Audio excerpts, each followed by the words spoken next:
യുക്രൈനിൽ വെടിനിർത്തൽ കരാർ ഉണ്ടാകാതെ വന്നാൽ റഷ്യക്കെതിരെ 100% അധിക താരിഫ് ചുമത്തുമെന്നാണ് പ്രസിഡന്റ് ഡൊണാൾഡ് ട്രംപ് റഷ്യയ്ക്ക് മുന്നറിയിപ്പ് നൽകിയിരിക്കുന്നത്.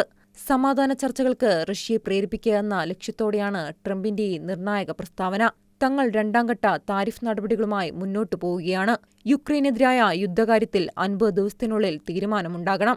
അല്ലാത്തപക്ഷം കടുത്ത നടപടിയുണ്ടാകും. റഷ്യക്കെതിരെ 100% താരിഫ് ചുമത്തുമെന്നും ട്രംപ് പറഞ്ഞു. നാറ്റോ സെക്രട്ടറി ജനറൽ മാർക്ക് റൂട്ടയുമായുള്ള കൂടിക്കാഴ്ചയ്ക്ക് ശേഷമായിരുന്നു ട്രംപിന്റെ പ്രഖ്യാപനം. നേരത്തെ റഷ്യൻ പ്രസിഡന്റ് വ്ളാഡിമിർ പുടിനെതിരെ രൂക്ഷ വിമർശനവുമായി ട്രംപ് രംഗത്തെത്തിയിരുന്നു. റഷ്യൻ പ്രസിഡന്റിന്റെ കാര്യത്തിൽ തനിക്ക് നിരാശയുണ്ടെന്ന് ട്രംപ് പറഞ്ഞു. യുക്രൈനുമായുള്ള യുദ്ധം മുന്നോട്ടു പോകുന്നതിലും അതിൽ റഷ്യ സ്വീകരിച്ച നിലപാടിലും ട്രംപ് കടുത്ത അതൃപ്തി പ്രകടിപ്പിച്ചിരുന്നു.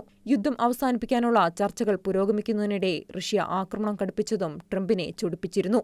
യുദ്ധം അവസാനിപ്പിക്കാൻ തനിക്ക് സാധിക്കുമെന്നും അധികാരത്തിലെത്തിയാൽ 24 മണിക്കൂറിനുള്ളിൽ അത് സാധ്യമാക്കുമെന്നും ട്രംപ് നേരത്തെ പറഞ്ഞിരുന്നു. International desk, Shekinah news.